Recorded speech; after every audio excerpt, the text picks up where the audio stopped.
Hey, hello everyone. Namaste. Welcome to my YouTube channel. Myself Monica. I hope you are doing very well in your life.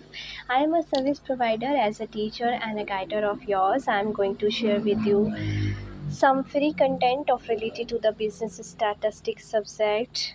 As you know very well, I hope it will help you a lot in your studies and as well as in your education field.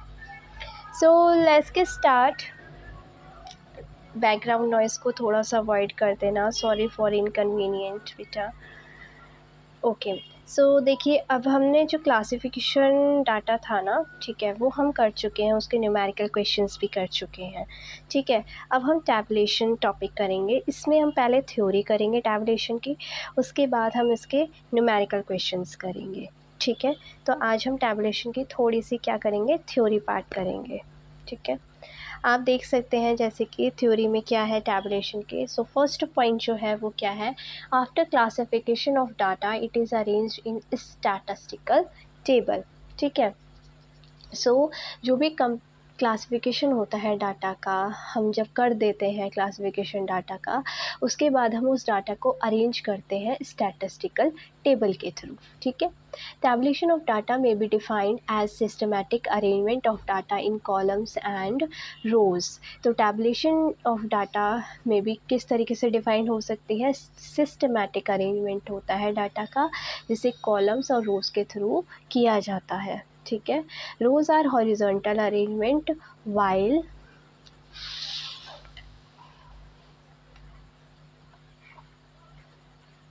Columns are vertical arrangement, ठीक है। तो रोज जो होते हैं वो कैसे होते हैं, हॉरिजॉन्टल अरेंजमेंट में होते हैं, जबकि कॉलम्स जो होते हैं वो कैसे होते हैं, वर्टिकल अरेंजमेंट में होते हैं। The public purpose of tabulation is to simplify the presentation of data and to facilitate comparison. तो जो टैबुलेशन का पर्पज़ होता है वो क्या होता है कि जो भी डाटा है उसको सिंप्लीफाई में प्रेजेंट करना और कंपैरेबल बनाना, ठीक है। इस तरीके से उसको डाटा को सिंप्लीफाई करके रिप्रेजेंट करना और कंपैरेबल बनाना, ताकि अच्छे से सबको क्या ईज़िली अंडरस्टैंडेबल हो सके वो, ठीक है। अब देखिए इसके दो डेफिनेशंस हैं according to Blair. Tabulation in its broadest sense in any orderly arrangement of data in columns and rows. तो टैबुलेशन एक ब्रॉडेस्ट सेंस है जिससे ऑर्डरली अरेंजमेंट किया जाता है कॉलम्स एंड रोज में। According to L.R. Conner, tabulation involves the orderly and systematic presentation of numerical data in a form designed to allocate and problem under consideration. ठीक है, ये जो दो definitions हैं according to L.R. Conner and according to Blair, आप ये definition जो है पेपर में लिख सकते हैं, ठीक है। नेक्स्ट देखिए अब है ऑब्जेक्टिव्स ऑफ टैबुलेशन। सो क्या ऑब्जेक्टिव है टैबुलेशन का, आई होप आपको समझ आ रहा होगा। सो फर्स्ट जो है वो है to simplify complex data. Since tabulation of data implies arrangement of data in columns and rows, so it eliminate the irrelevant information.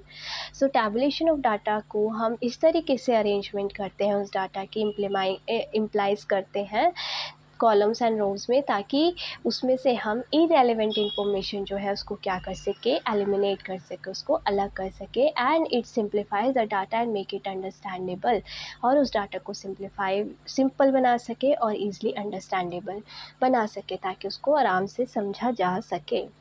Next जो ऑब्जेक्टिव है वो है to facilitate comparison. Since a table is divided into various parts having totals and sub totals.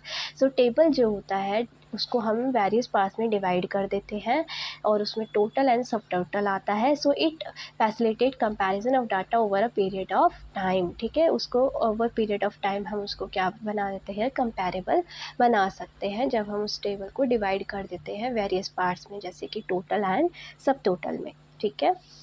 Third जो objective है वो है useful in economising space. तो since tabulation is a systematic process, जो टैबुलेशन है वो क्या है, एक सिस्टमैटिक प्रोसेस है। So it has the ability to represent the maximum information in the minimum space, ठीक है। तो ये एबल होता है कि हम उस डाटा को मतलब जो मैक्सिमम इन्फॉर्मेशन है, ज़्यादा से ज़्यादा इन्फॉर्मेशन है, उसको कम से कम स्पेस में क्या किया जा सके, रिप्रेजेंट किया जा सके, ठीक है। तो ठीक है। इस तरीके से हम उसको क्या बना देते हैं, डाटा को सिंप्लीफाई बना देते हैं और ईज़िली अंडरस्टैंडेबल बना देते हैं।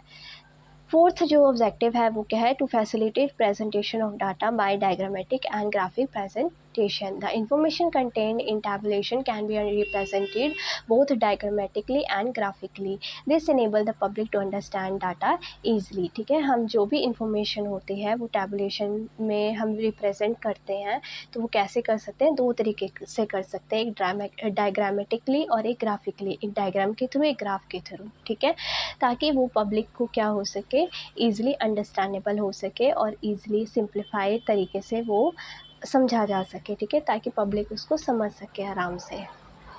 लास्ट जो ऑब्जेक्टिव है वो क्या है, फैसिलिटेट डिटेक्शन ऑफ एरर्स। तो errors in tabulated data, errors in tabulated data can be easily detected and rectified. ठीक है, तो जो भी एरर्स होते हैं टैबुलेशन डाटा में, उसको हम क्या कर सकते हैं, ईजिली डिटेक्ट कर सकते हैं और रेक्टिफाइड कर सकते हैं। उसमें हम देख सकते हैं कि क्या गलती है, तो उसको ढूंढ सकते हैं और उसको सही कर सकते हैं। तो ये लास्ट ऑब्जेक्टिव था हमारा टैबुलेशन का। ठीक है, इसके आगे जो है वो हम नेक्स्ट वीडियो में कंटिन्यू करेंगे। थैंक यू सो मच बच्चों, आई होप आपको अच्छे से समझ आई होगी ये थ्योरी पार्ट। ठीक है, इसके आगे थोड़ा थ्योरी और करेंगे, उसके बाद हम न्यूमेरिकल क्वेश्चंस अटैम्प्ट करेंगे टैबुलेशंस के। सो आई होप आपको अच्छे से समझ आया होगा। Thank you so much everyone, always be happy and stay healthy, be positive, God bless you. Thank you so much everyone.